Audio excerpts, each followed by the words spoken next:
नमस्कार, स्वागत है आप सभी का सर्व शिक्षा यूट्यूब चैनल पर। और साथियों, आज से ये जो मैं पहली वीडियो तो मैंने साथियों संस्कृत की रामबाण प्रश्नोत्तरी का भाग फर्स्ट डाला था, अपलोड किया था। अब चलेगा आज हम हिंदी की रामबाण प्रश्नोत्तरी की शुरुआत करते हैं। तो चलिएगा शुरुआत करते हैं साथियों। आज का पहला प्रश्न है, और पहला प्रश्न है साथियों,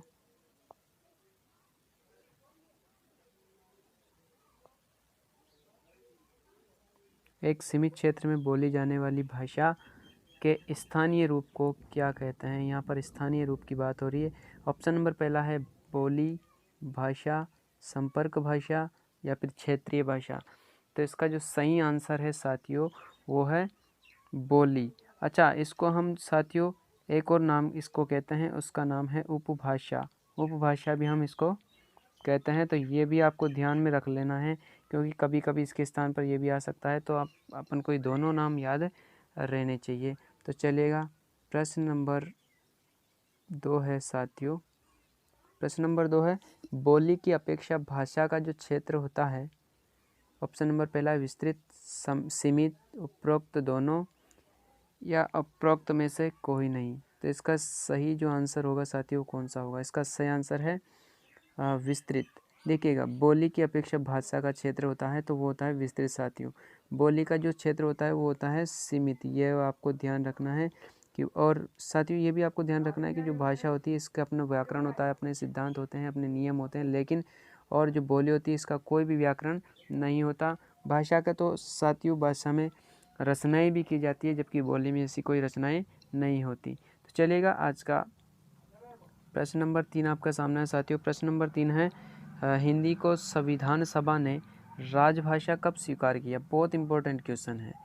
राजभाषा कब स्वीकार किया? ऑप्शन नंबर पहला है कि 14 सितंबर 1949 को, 14 सितंबर 1950 को, 14 सितंबर 1947 को, या फिर 14 सितंबर 1948 को। तो इसका जो सही आंसर है वो है साथियों 14 सितंबर 1949 को। ये भी आपको ध्यान रखना है, बहुत इंपॉर्टेंट प्रश्न है। तो चलिएगा, आप आज का प्रश्न नंबर 4 आपके सामने साथियों। प्रश्न नंबर 4 है, भाषा की सबसे छोटी इकाई कौन सी है? देखिएगा, बहुत ये है साथियों समझने लायक क्वेश्चन है। ऑप्शन नंबर पहला है वर्ण, शब्द, वाक्य या फिर ध्वनि। देखिएगा, यहाँ पर पूछ रहा है कि भाषा की सबसे छोटी इकाई। तो भाषा की सबसे छोटी इकाई होती है साथियों वर्ण। अगर यहाँ पर प्रश्न आ जाता कि भाषा की सबसे अगर यहाँ पर मान लो यहाँ पर प्रश्न आ जाता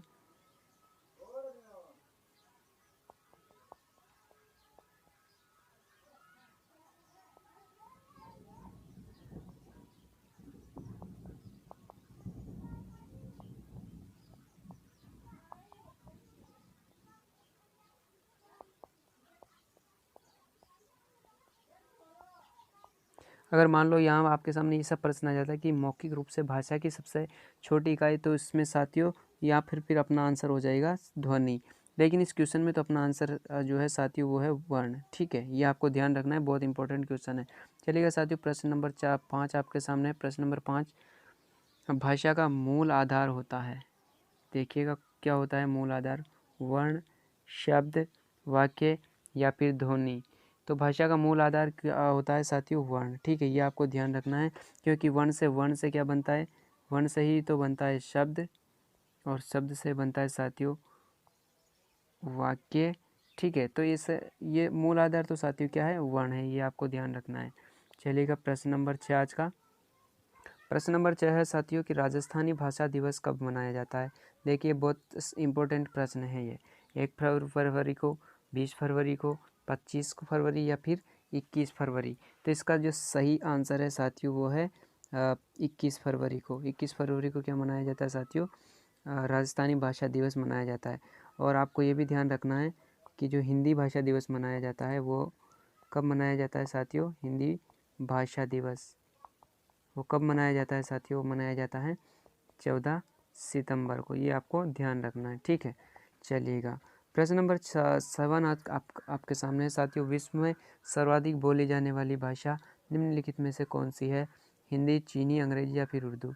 देखिएगा, विश्व में जो सर्वाधिक बोली जाने वाली भाषा वो है साथियों हिंदी भाषा। ठीक है, अभी अभी ये विश्व की प्रथम भाषा बन चुकी है जिसका बोलने में सर्वाधिक उपयोग किया जाता है। चलिएगा साथियों, प्रश्न नंबर 8 आपके सामने है और प्रश्न नंबर 8 है हिंदी वर्णमाला में स्वरों के भेद है। देखिएगा, संस्कृत में तो 3 होते हैं स्वरों के भेद, लेकिन हिंदी में कितने होते हैं साथियों? 2 होते हैं।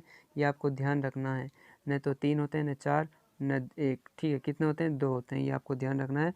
ह्रस्व स्वर और दीर्घ स्वर। ठीक है, या आप इनको लघु स्वर और दीर्घ स्वर भी कह सकते हैं। ठीक है, चलिएगा, प्रश्न नंबर 8 आपके सामने है। 9 सॉरी, प्रश्न नंबर 9 है कि अर्थ के आधार पर भाषा की सबसे छोटी इकाई कौन सी निम्नलिखित में से है? यहाँ पर अर्थ के आधार पर पूछ रहा है। ठीक है,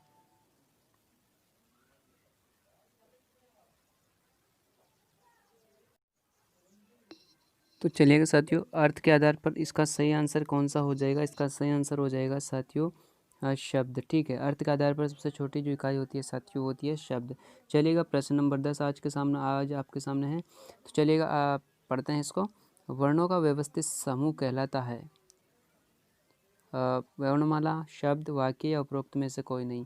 इसका जो सही आंसर होगा, करेक्ट जो आंसर होगा साथियों, वो होगा वर्णमाला। देखिएगा, वर्णमाला में वर्ण तो होते हैं, लेकिन जो कैसे होते हैं, जैसे ऐसे ए, आ, ये बिल्कुल एकदम कैसे होते हैं? व्यवस्थित होते हैं, नहीं कि आ पहले होता है कि बाद में ए होता है, बिल्कुल व्यवस्थित होते हैं। इसलिए वर्णमाला का जो व्यवस्थित समूह कहलाता है वो कहलाता है वर्णमाला वर्णों का। ठीक है, चलिएगा, प्रश्न नंबर 11 आपके सामने साथियों आज का।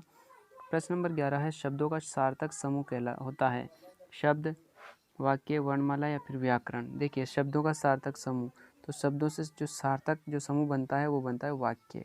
तो इसका सही आंसर हो जाएगा बी, यानी कि ऑप्शन नंबर बी वाक्य। चलिएगा साथियों, प्रश्न नंबर 12 आपके सामने है और प्रश्न नंबर 12 है साथियों हिंदी में मात्राओं की संख्या कितनी होती है?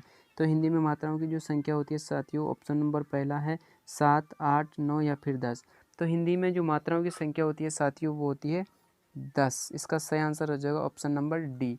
तो किस स्वर में नहीं होती? तो जो ए स्वर होता है उसमें कोई भी मात्रा इसकी नहीं होती, इसलिए इसको उदित स्वर कहते हैं। ये आपको ध्यान रखना है, एक्स्ट्रा नॉलेज थोड़ी सी आप अपने नोटबुक में इसको नोट कर लीजिएगा। तो चलिएगा, प्रश्न नंबर 13 आज का और प्रश्न नंबर 13 है साथियों हिंदी वर्णमाला में वर्णों की संख्या होती है 44, 48, 52 या फिर 33। तो इसका जो सही आंसर होगा साथियों वो होगा 44। ठीक है, चलिएगा, प्रश्न नंबर 14 आपके सामने है साथियों। प्रश्न नंबर 14 है हिंदी निदेशालय 1966 के अनुसार हिंदी में कुल वर्णों की संख्या कितनी है? कुल वर्ण कितने हैं? 44, 52, 48 या फिर 33। तो इसका जो सही आंसर होगा साथियों वो होगा 52। हिंदी निदेशालय 1966 के अनुसार, ये आपको ध्यान रखना है, बिल्कुल ऑथेंटिक ये प्रश्न है, बहुत इंपॉर्टेंट प्रश्न है। ओनली इसका जो सही आंसर हो जाएगा वो 52, यानी कि ऑप्शन नंबर बी। चलिएगा साथियों, प्रश्न नंबर 15 आपके सामने कि हिंदी की मानक लिपि देवनागरी। ये तो आपको पता होगा कि हिंदी की जो मानक लिपि है साथियों वो देवनागरी है और उसके अनुसार हिंदी में कुल वर्णों की संख्या कितनी है? तो हिंदी में जो कुल वर्ण है साथियों वो उसका ऑप्शन नंबर पहला है कि 52 है, 44, 45 या फिर 33। तो इसका जो सही आंसर हो जाएगा साथियों वो होगा ऑप्शन नंबर ए 52। ठीक है, एक तो हिंदी की मानक लिपि देवनागरी के अनुसार भी हिंदी में 52 वर्ण होते हैं साथियों, और जो हिंदी निदेशालय 1966 है उसके अनुसार भी हिंदी में कुल वर्ण साथियों कितने होते हैं? 52 होते हैं, ये आपको ध्यान रखना है। चलिएगा, प्रश्न नंबर 16 आपके सामने है साथियों। प्रश्न 16 है हिंदी वर्णमाला में संयुक्त वर्णों की संख्या कितनी है? संयुक्त वर्णों की संख्या पहला ऑप्शन है 4, 5, 3 या फिर 6। तो संयुक्त वर्णों की संख्या यहाँ पर कितनी है? तो साथियों इसका सही आंसर हो जाएगा 5। अब कौन कौन से हैं 5? एक तो होता है साथियों छ, त्र, ज, और होता है साथियों श्र, और एक होता है साथियों ये द। ठीक है, ये 4 तो होते हैं साथियों संयुक्त व्यंजन। इसको जो है व्यंजन में नहीं गिना जाता है, क्योंकि इसमें जो ये है साथियों ये जो है इसमें वो स्वर की अर्ध स्वर के अंतर्गत आता है, इसलिए इसको व्यंजन में नहीं गिना जाता। तो इसका जो सही आंसर हो जाएगा ऑप्शन नंबर बी हो जाएगा साथियों। चलेगा, प्रश्न नंबर 17 है साथियों आज का और प्रश्न नंबर 17 है उत्पत्ति या स्रोत के आधार पर शब्द के कितने भेद होते हैं? बहुत अच्छा क्वेश्चन है। उत्पत्ति या स्रोत, स्रोत क्या आकर उसके उत्पन्न हुआ कहाँ से, इसके आधार पर साथियों जो शब्द के भेद होते हैं, ऑप्शन नंबर पहला 2, 3, 4 या फिर 5। तो इसका सही आंसर हो जाएगा 5। ठीक है, 5 इसका सही आंसर हो जाएगा। कौन कौन से होते हैं ये भी आप देख लीजिएगा, चलेगा, ये भी आप देख लीजिए कौन कौन से होते हैं। तो साथियों सबसे पहला होता है, देखिएगा, तत्सम, दूसरा है तद्भव, ठीक है, तत्सम, तद्भव, और तीसरा होता है साथियों देशज, देशज शब्द, और चौथा होता है साथियों विदेशी शब्द, विदेशी या फिर विदेशज भी आप लिख सकते हो, और पांचवा होता है साथियों संकर शब्द। ठीक है, ये आपको ध्यान रखना है। तो चलिएगा, आज का प्रश्न नंबर 18 आपके सामने है, और प्रश्न नंबर 18 साथियों, निम्नलिखित में से अक्षर शब्द का तद्भव रूप कौन सा है? अक्षर शब्द का, देखिएगा अक्षर शब्द, ये अक्षर जो है साथियों तत्सम है, तो इसका तद्भव रूप कौन सा होगा? आखर होगा, वर्ण, अक्षर या फिर शब्द। तो इसका जो सही आंसर है साथियों वो है आखर। आखर जो है वो अक्षर शब्द का तद्भव रूप है। ठीक है, चलिएगा, प्रश्न नंबर 19 आपके सामने है, और प्रश्न नंबर 19 है साथियों इलायची शब्द का तत्सम रूप है। बहुत इंपॉर्टेंट प्रश्न है साथियों। ऑप्शन नंबर पहला इसका है इला, एला, इलायची या फिर इलायची। तो इसका जो सही आंसर हो जाएगा वो होगा एला। एला इसका तत्सम रूप है साथियों। ठीक है, चलिएगा, प्रश्न नंबर 20 आपके सामने है। प्रश्न नंबर 20 है साथियों, प्रश्न नंबर 20 है ग्रामीण शब्द का तद्भव शब्द निम्नलिखित में से कौन सा है? देखिएगा, ग्रामीण जो है ये एक तत्सम शब्द है। ठीक है, कौन सा है? यह है साथियों तत्सम शब्द, और इसका तद्भव क्या है? गाँवड़ी, गांव के लोग, गंवार या फिर गंवारी। तो इसका जो सही आंसर हो जाएगा साथियों वो होगा गंवार। ठीक है, ग्रामीण शब्द का जो तद्भव रूप बना है वो बना है गंवार। गांव के लोगों को भी कितने साला गंवार है ये तो। ठीक है, तो ये इसका ऐसा आप याद रख सकते हो, ग्रामीण और ग्रामीण में गंवार। तो चलेगा, प्रश्न नंबर 21 आपके सामने साथियों, आज के सेशन का प्रश्न नंबर 21 है, निम्नलिखित में से योग रूढ़ शब्द का चयन कीजिए। योग रूढ़, योग रूढ़ जो योग से बना है लेकिन वो रूढ़ हो चुका है। तो ऑप्शन नंबर पहला है दशानन, सपना, तरबूज, कपड़ा। तो इसका तो बिल्कुल दिख रहा है, इसका सही आंसर हो जाएगा दशानन। ठीक है, 2 शब्द से बना है, दश प्लस आनंद। ठीक है, ये 2 शब्द है, और ये दोनों ही शब्द मिलकर रूढ़ हो चुके हैं किसके? रावण के नाम से। तो इसका सही आंसर आ जाएगा ऑप्शन नंबर ए, यानी कि दशानन। चलिएगा साथियों, आज के सेशन का प्रश्न नंबर 22 आपके सामने है। प्रश्न नंबर 22 है साथियों, रचना के आधार पर शब्द का भेद नहीं है। देखिएगा, रचना के आधार पर शब्द का भेद, रचना कितने प्रकार की होती है? रचना के आधार पर शब्द कितने प्रकार के होते हैं साथियों? 3 प्रकार के, यौगिक, योग रूढ़, तत्सम इसका सही आंसर नहीं होगा, यानी कि अपने इस क्वेश्चन के अनुसार तो तत्सम ही अपना सही आंसर है, लेकिन रचना के आधार पर शब्द होते हैं रूढ़ शब्द, यौगिक शब्द और योग रूढ़ शब्द। तो अपने इस क्वेश्चन के अनुसार तो इसका अपना सही आंसर हो जाएगा तत्सम शब्द। ठीक है साथियों, चलिएगा, आज का प्रश्न नंबर 23 आपके सामने है। प्रश्न नंबर 23 अर्थ के आधार पर भाषा की कितनी इकाइयाँ होती है? देखिएगा, अर्थ हम सिर्फ एक तो निकाल सकते हैं शब्द के माध्यम से, शब्द का भी अर्थ होता है साथियों, और एक होता है वाक्य का। तो ये 2 इकाइयाँ हैं। तो अर्थ के आधार पर भाषा की कितनी इकाइयाँ होती है? तो अर्थ के आधार पर तो साथियों भाषा की कितनी इकाइयाँ होती है? तो इसका सही आंसर हो जाएगा ऑप्शन नंबर बी, यानी कि 2। चलेगा, प्रश्न नंबर 24 आपके सामने है साथियों। प्रश्न नंबर 24 है कि जिह्वा के आधार पर स्वरों के को कितने भागों में बांटा गया है? देखिएगा, ये अपनी जिह्वा है, तो स्वरों को कितने भागों में बांटा गया है? 1, 2, 3 या फिर 4। तो स्वरों को साथियों इसका सही आंसर हो जाएगा जिह्वा के आधार पर तो स्वरों को कितने भागों में बांटा गया? 3 भागों में, अग्र, मध्य और पश्य। ठीक है, चलेगा, प्रश्न नंबर 25 आपके सामने साथियों। प्रश्न नंबर 25 है साथियों, निम्न में से संयुक्त व्यंजन नहीं है। संयुक्त व्यंजन की बात कर रहा है, श्र, ज, ध्य या फिर ये द, या इसको आप ऐसे भी लिख सकते हो। तो इसका सही आंसर हो जाएगा ध्य, ऑप्शन नंबर डी। मैंने इस जो अपना लास्ट क्वेश्चन आया था पहले, उसमें मैंने आपको बताया था कि इसको व्यंजन, संयुक्त व्यंजन के अंतर्गत क्यों नहीं गिना जाता, क्योंकि साथियों इसमें जो यह है, ये वर्ण साथियों अर्ध व्यंजन के अंतर्गत, अर्ध स्वर के अंतर्गत आता है, इसलिए इसको संयुक्त व्यंजनों में नहीं गिना जाता। ये आपको ध्यान रखना चलेगा। प्रश्न नंबर 26 आपके सामने साथियों। प्रश्न नंबर 26 है, निम्नलिखित में से कौन सा स्वर ग्रहित है साथियों, ग्रहित स्वर कहलाता है। ठीक है, कौन सा स्वर ग्रहित स्वर कहलाता है? यहाँ पर ये यहाँ का इसका जो सी आंसर है साथ सी में साथियों जो है ऑप्शन है वो है ये। ठीक है, ऑप्शन नंबर ए आ या फिर ये होगा या फिर ये होगा, तो इसका सही आंसर हो जाएगा ये। इसी को साथियों हम ग्रहित, विदेशी या फिर मेहमान स्वर इसको हम कहते हैं। चलिएगा साथियों, प्रश्न नंबर 27 आपका सामने है और प्रश्न नंबर 27 है साथियों, हिंदी वर्णमाला में आगत व्यंजनों की संख्या कितनी है? देखिए, आगत व्यंजनों की संख्या जो अपने देश में नहीं थी, किसी विदेश से इसको अपनाई गई, ये आए हैं और यहाँ पर रह गए हैं। तो आगत व्यंजनों की संख्या कितनी है? 2, 3, 5 या फिर 6?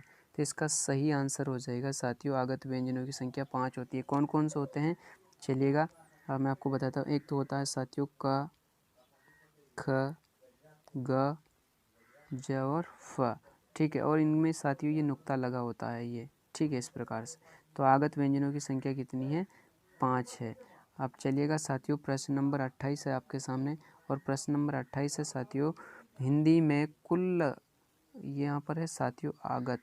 ठीक है, हिंदी में कुल आगत वर्णों की संख्या है। तो हिंदी में आगत वर्णों की संख्या कितनी है साथियों? ऑप्शन नंबर पहला है 4, 5, 6 या फिर 7। बताइए कितना है साथियों, इसका सही आंसर कौन सा होगा? जी हाँ, इसका जो सही आंसर है साथियों वो है 6।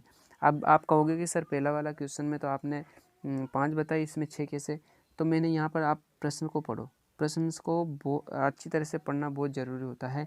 हिंदी में कुल आगत वर्ण है, वहाँ पर व्यंजन था, यहाँ पर वर्ण है, तो कुल आगत वर्णों की संख्या है साथियों डी। अब एक और कौन सा जुड़ गया है इसमें से? एक और जुड़ गया है साथियों जो अपना ग्रहित स्वर है। ठीक है, ये भी तो विदेशी है, तो वर्ण हो गए ना ये,